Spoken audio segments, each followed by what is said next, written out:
Hello, hello, hello. Welcome. Today, we want to provide you with a brief update, and you'll hear from a list of people, and so we'll just get going right now. At 12 o'clock today, I signed a declaration of the state of emergency for the city of Memphis. This allows us the ability to adjust our services to meet the needs of our citizens. The extended periods of sub-freezing weather combined with the 4.5+ inches of snow accumulation have created the need for us to take extraordinary measures. And so just to contextualize the current weather emergency, the average low in Memphis for this time of year is about 33 degrees. The average high is about 51. Today, we have a high of 12 degrees. And we will not get above 32 until Thursday, and then we'll drop again until at least Sunday. So average snowfall for this time of year is normally about 1/2 inch, and so far we are looking at 4+ inches of accumulation over the past 12 hours, with a little more expected. Just one more nugget of information. Since 1875, we've only had 41 events of snowfall over 4 inches. But please know that the city of Memphis never closes. Our teams are out there working very hard right now to keep the residents of Memphis safe. We are on the job and we'll continue to monitor and responding to the changing conditions. So I'm going to turn it over to Doug McGowan, the president of MLGW, and he'll give his update next. Thank you, Mayor, and good afternoon, everybody. I'm glad to report that all the MLGW systems are currently operating within normal limits. We have had some minor interruptions. We've had several water main breaks that our crews are actively repairing, but they haven't had any impact on the system overall, the availability or quality of water. If you've looked at our outage map, you see that occasionally outages are popping up. We had one of about 200 out in the Collierville area that's going on right now as a result of a car striking a pole and some wires coming down. Our crews are there to repair it, but I'm very pleased with their response and thankful for them staying on top of those outages, especially in the very cold weather. Our gas supply is plentiful. We have lots of reserve. We have seen an increase in demand as people are using more gas for their heating. And so things are looking good right now. But I do want to harken back to what the mayor said. This is a historic period of cold in the depth of the temperatures, in other words, how cold they are and how long they are staying around. So this will go down as one of the coldest, longest periods we've had in a while. And that's what leads me to my next discussion, and that's about the impacts to both our water system and our electric system. So first with water, as I said, we've been relatively fortunate so far with only a small number of breaks. We have not heard any broad-ranging frozen pipe stories from residents or businesses, but that could change the longer things stay cold. It could also impact our water mains the longer things stay cold. And what you should expect is when those temperatures come back up on Thursday, that's when we'll start to see those leaks really manifest themselves. As the ground gives way, as it thaws itself, there may be some leaks that manifest. So we'll be paying attention to that at that point. But right now, we're in very good shape. For the electric system, again, there are no impacts to our local distribution. But as I mentioned at our last press conference, the depth of this cold snap covers a very large part of the southern United States. That puts a significant pressure on the electric generation system to meet the demand. We are seeing electric demand across the entire southern United States increase day by day.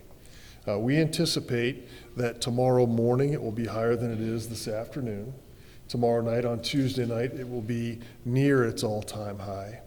And on Wednesday morning, we think it might actually reach its record high for our area. And so as I've talked to you about what we can do locally, as I watch that, if I think there is a need for us to collectively conserve energy, I will issue an energy conservation alert. And to remind everybody what that means, first of all, turn off that space heater that you have on your house because that's an energy hog. Second, turn off unnecessary lights, large appliances, and avoid using as much electricity as you possibly can. This is a voluntary measure to prevent something that would be mandatory, and mandatory would be rolling blackouts as a result of not conserving energy. So we're in very good position. TVA, who's our energy supplier, feels like they're in very good position, but if conditions change substantially, we could, and we don't conserve energy when I issue that order, then we might have to do something like that.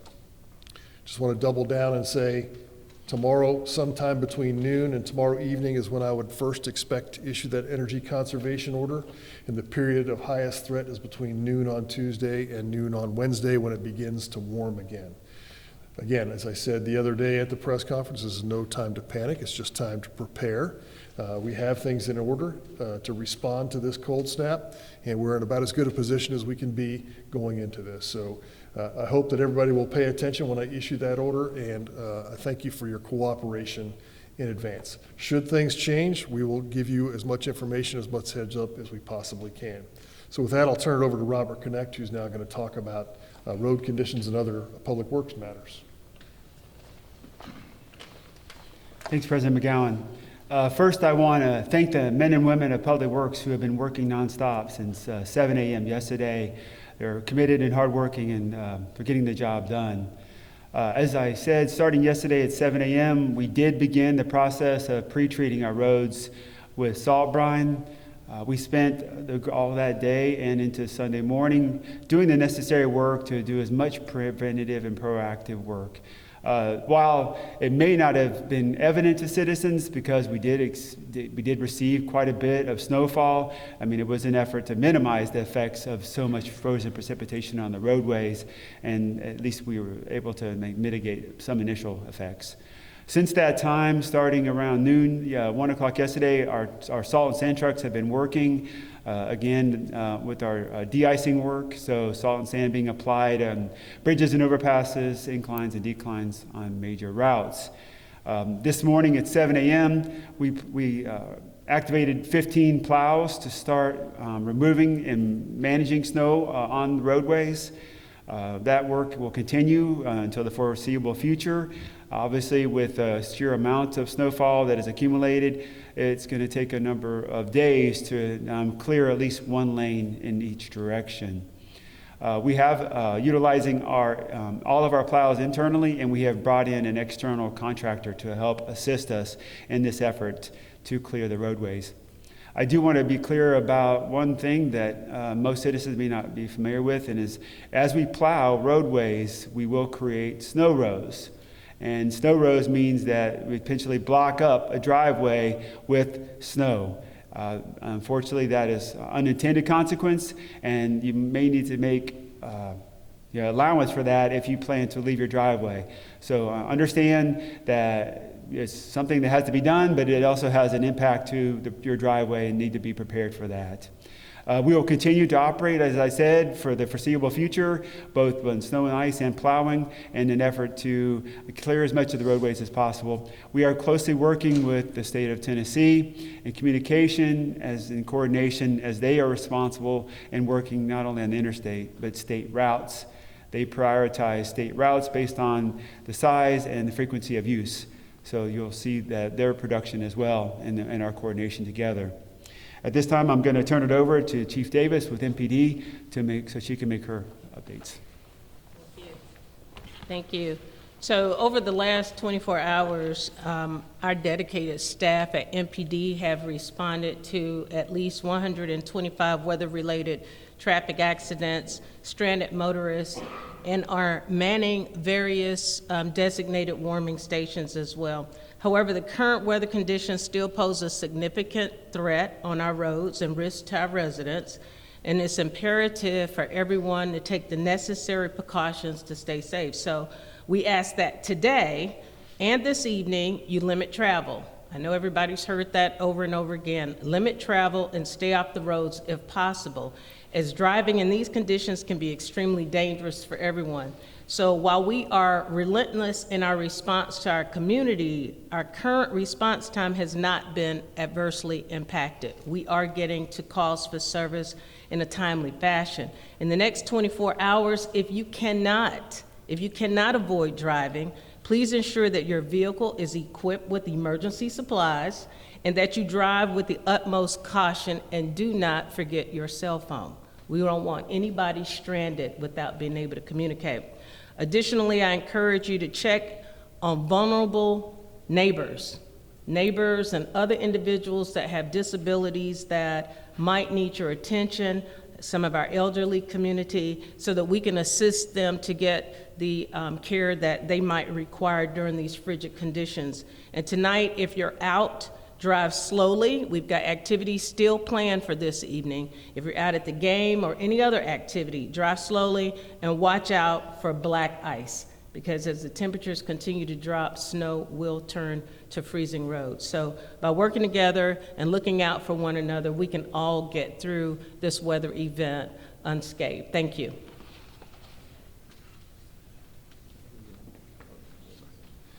Good afternoon. I'm Greg Wayne with the Memphis Office of Emergency Management with the Memphis Fire Department.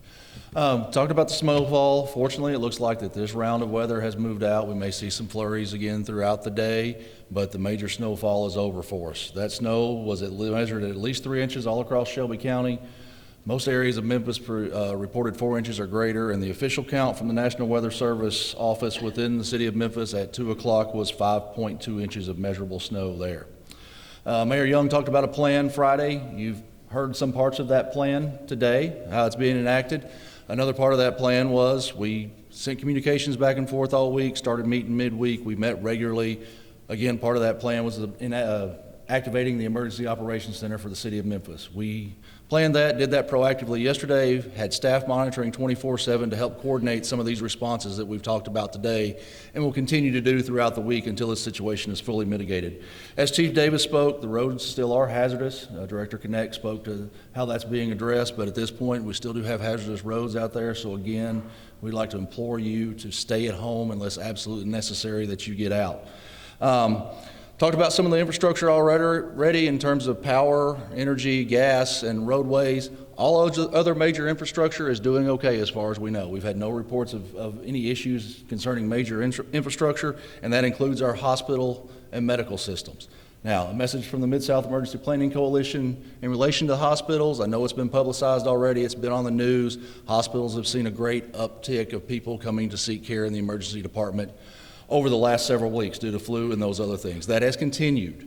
So the hospitals would ask, please, if you have an emergency, that is the place you need to go. However, if it's a minor illness, something that you could see a private physician for, go to a clinic, put off for a few days, please do that, because you will be triaged in the hospital. Those priorities will take priority and be seen first. Others may be waiting multiple hours, up to 24 hours before being able to see a physician.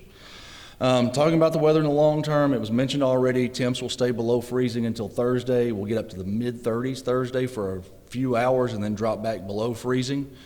Over the next few days, we're going to see teens and single digits for lows. And then Thursday, after we hit that high of about 35, 36, it's going to drop below and again will not reach above freezing through at least Sunday. At this point, it looks like Sunday will not get above freezing, so we're looking potentially at Monday before we see above freezing temps again after a brief period on Thursday. We've talked about warming centers. I ask you to check on your family, friends, neighbors, of course, any pets. If you know someone that needs assistance, get them assistance. Again, warming centers in partnership with our partners at the Hospitality Hub of Memphis. 150 Washington, that is the Hospitality Hub's location. They will welcome single women and women with children there. At 915 Chelsea at the Dave Wells Community Center, they're welcoming single men and couples there. Ample space available. We're working with other partners in the community. Should we have additional needs, we will roll out additional resources. But please make note of this, and if you would, media, please make sure this is translated appropriately because we have had some issues. The number for transport to the warming centers, this is only for warming centers, 901-297-1680. 901-297-1680. The standard number to MATA that is published for the public will not take you to this line that will get you a ride for a warming center. So we want to make sure that anyone needs it has the appropriate information. Thank you, and now I'll turn it over to Gary Rosenfeld with MATA. Good afternoon, thank you. Naturally, in a situation like this, safety is our top priority during weather events that may create hazardous travel conditions. The Memphis Transit Authority has a dedicated team of safety professionals that are constantly monitoring the road network so that we can make the necessary adjustments and hopefully deliver more services to the public as conditions improve. We will be doing the following information is for services tomorrow, Tuesday. Fixed route services will continue to be suspended. On-demand services will also be suspended. Trolley services will be suspended. MATA Plus will be providing life-sustaining trips only. The transit centers will be open from 6 a.m. to 7 p.m. There will be information available there. Our customer service line will be available from 7 p.m. and can be reached at 901-274-6282. And as Greg said, transportation for warming centers can be ordered through 901-297-1680. Customers will be informed about service updates via the MATA website, our OmniAlert automated messages, social media, and we will certainly reach out to the news media as well. Information will also be available at matatransit.com. You can follow us at @RideMATA on Facebook, X or Twitter, and Instagram. We'll do our best to share the information with as much notice as possible so that people can make the necessary plans, as we don't want people standing around waiting for buses for long periods of time in 10-degree weather. It's not safe. So that's one of our major concerns. But I thank you very much for your attention. And now we'll hear from the Hub.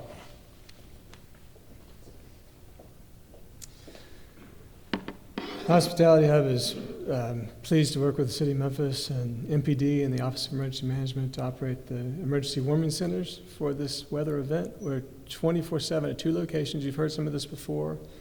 I'm just going to reiterate.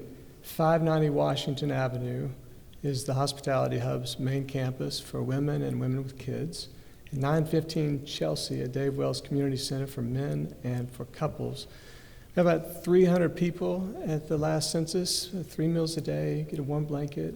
There's no requirement for ID to check in. Come in. We will have some voluntary questions. Where'd you sleep last night? What's your name? Just to help us do the best job that we can to manage your care. So we've got a great team working around the clock. I'm super proud of everybody. Folks have asked how you can help. It's a lot of people, so if you bring snacks, we need a lot of snacks, 240 snacks, or a case of water. Cases, not individual packages, will be helpful. Hats, clean gloves are helpful. Or you can go to the Hospitality Hub website, hospitalityhub.org, and see more about how to get involved and engaged. Thanks. All right, so we'll open it up for a few weather-related questions, and please speak into the mic so we can make sure that everybody gets an opportunity to hear you.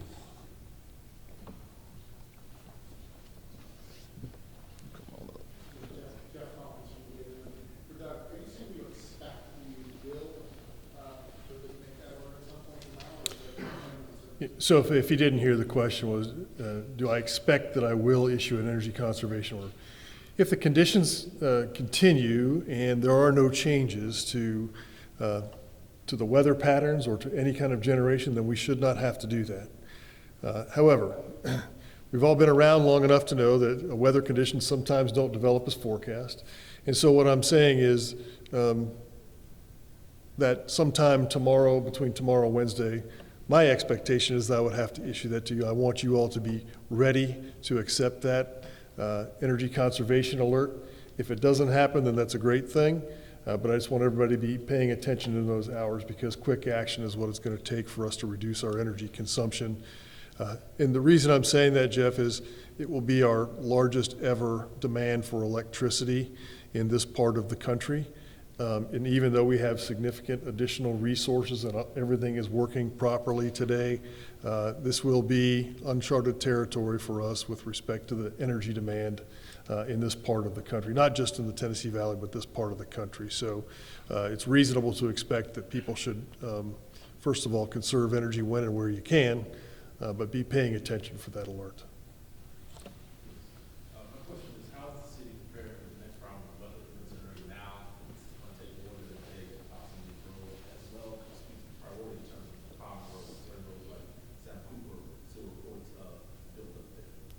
So the question is, what is the city doing to prepare for the next round of events, and how is it prioritizing its response now?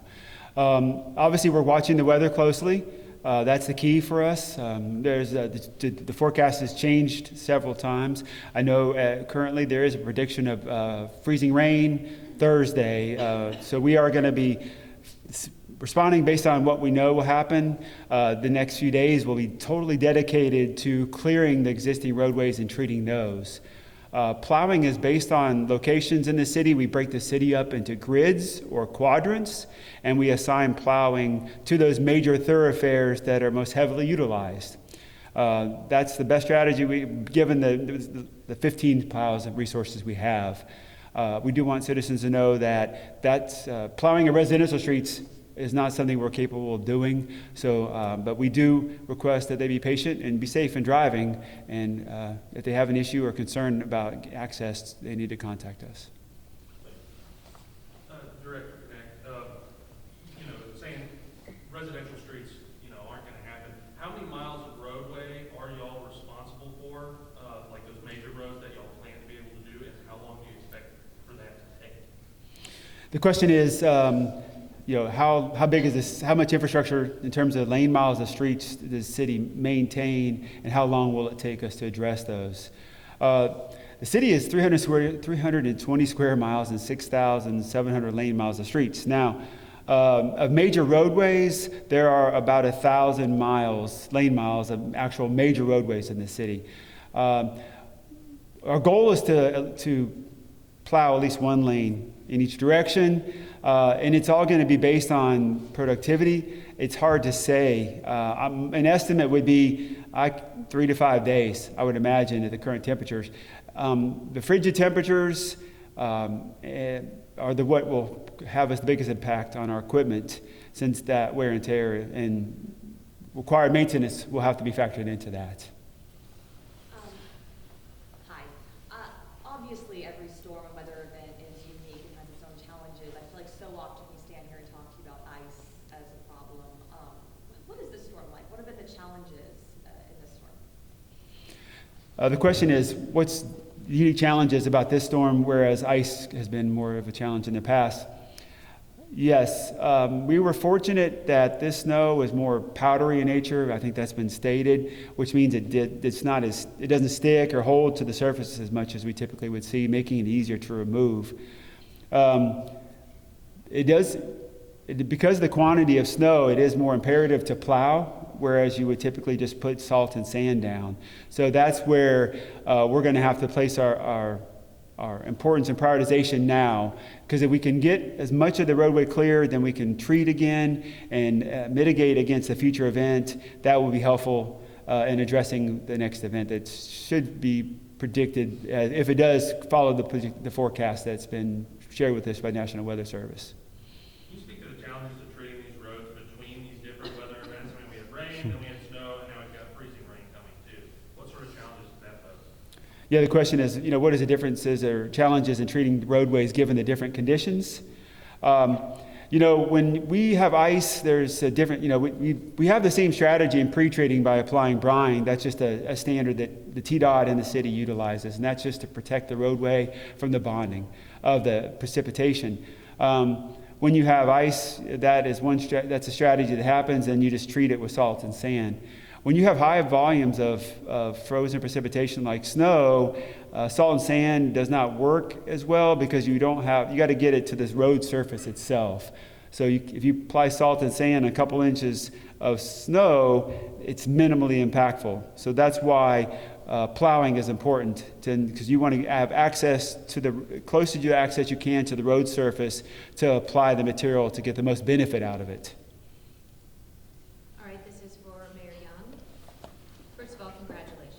Thank you. And thank you to all the division heads who are here today. Around the same time, you've issued a state of emergency. Shelby County Mayor Lee Harris did as well. What has your dialogue been with him? Was he invited to this news conference? And also, was the Shelby County Sheriff invited? Yeah, so we have been coordinating with Shelby County EMA. Ms. Brenda Jones is here with us. I did have an exchange with Mayor Harris last night. We were talking about coordinating the plowing of roads, and so they're going to be deploying some of their plows on the county roads. And so there's a lot of coordination. Hadn't had a direct conversation with Sheriff, but I'm sure that they are working as well. This is one of those efforts where we put all hands on deck. Our community needs us right now, and we're going to pull together and get through this. Thank you. All right, seeing no other question. Oh, one more. Yeah, there was some conversation last budget season about buying more snow plows, and it was not prioritized. Is that a mistake? I mean, what do we look at going forward? Is that needed? Well, I wasn't here for last budget season around the plows, but certainly we're going to be having those discussions in the aftermath of this. We'll talk about what priorities we need to prioritize for budget season, but I don't know if you want to add anything, Director. I would like to say, the Mayor, we have a budget season to come up with and make it some decisions, and that'll guide what actions we take. And I've got a hospitality question. County Commissioner Brittany Thornton posted about a homeless woman that was stuck outside the hospitality hub location. People weren't letting her in. Apparently she was on the phone. Are you familiar with this situation? Can you? Yeah, absolutely. Yeah, I spoke with Commissioner Thornton last night. So the 590 site that has a double door system. There's an outer vestibule and inner vestibule. The inner doors are kept locked. There's security in the lobby to open the doors immediately when someone shows up. The outer doors are open, so you can get in out of the cold, but you do get that hard pull unless you're right there at the exact same time that they open the door for you. It's a complicated population, and our priority is to keep people safe and warm. So unfortunately, the doors being locked is part of it. But we have security on site, and there's someone manning the doors at all times. What is your name and title? I'm Jared Bingham. And a good title. I have strategic development at the Hospitality Hub. All right. Well, thank you all for coming out. We're going to consider this the end of this press conference, and we will keep you all apprised for the next one. Thank you.